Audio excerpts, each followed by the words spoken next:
केदारनाथ मंदिराचे कपाट आता भक्तांना दर्शनासाठी उघडण्यात आले आहे आणि जर तुम्ही मुंबईवरून केदारनाथला जायचा प्लॅन करताय मग हा व्हिडिओ तुमच्यासाठीच आहे। बँड्रा टर्मिनल्स वरून 12:45 ची हरिद्वार एक्सप्रेस पकडा आणि पोहोचा हरिद्वारला।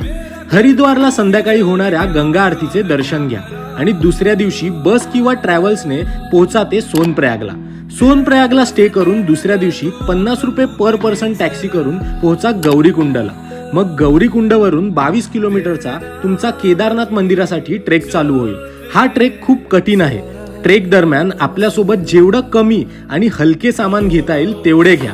सोबतच एक काठी, पाण्याची बॉटल आणि योग्य ती औषधे आणि कापूर सोबत ठेवा। 8 ते 9 तासाचा ट्रेक करून तुम्ही केदारनाथ मंदिराजवळ पोहोचता। केदारनाथ मंदिराच्या संध्याकाळच्या आरतीचा लाभ घ्या आणि सकाळी पहाटे उठून केदारनाथ मंदिराचे आणि बाबा भैरवनाथाचे दर्शन घ्या। जय श्री केदार। हर